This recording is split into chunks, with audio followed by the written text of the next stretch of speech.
அந்த yellow flash of the leaf அப்படின்னு நினைக்கப்படுற நம்ம மினாட்டோவும் நமிகாசே தான் இருக்காரு. நம்ம மினாட்டோ எந்த அளவுக்கு ஒரு கூலஸ்டான கேரக்டர் அப்படிங்கிற விஷயம் நம்ம மினாட்டோ ஃபேன்ஸ் மட்டும் தான் நோட் பண்ணியிருப்பாங்க. நம்ம மினாட்டோ எல்லாருமே ஒரு சாக்லேட் பாய் அப்படின்னு சொல்லி தான் நினச்சிக்கிட்டு இருக்கானுங்க. ஆனால் உண்மை என்ன அப்படிங்கிற விஷயம் அவங்களுக்கு யாருக்குமே ஒன்றும் தெரியலை.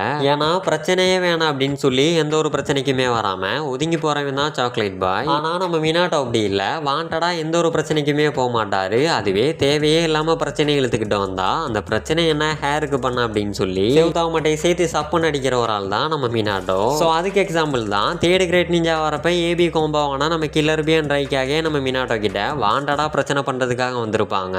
அப்போ நம்ம மினாட்டோ எந்த ஒரு பிரச்சனையுமே வேணாம் அப்படின்னு சொல்லி சிம்பிளாக போயிருப்பாரு. ஆனால் நம்ம ரைக்காக ஒத்துக்காம பிரச்சனை பண்ணியே ஆகணும் அப்படின்னு சொல்லி வரும்போது நம்ம மினாட்டோ லைட்டாக ஒரு காட்டு காட்டியிருப்பாரு. அந்த ஒரு காட்டுக்கே கக்கா போகிற மாதிரி நிற்பாங்க நம்ம ஏபி கோம்போ. அதுவே தலைமை சீரியஸ் ஆயிருந்தான் அப்படின்னா கையை காலை உடிச்சு கையில் கொடுத்து ஃபுல் வீடியோ இல்லைங்க டைட்டில் மேலே கொடுக்குறேன், கிளிக் பண்ணி பாருங்க.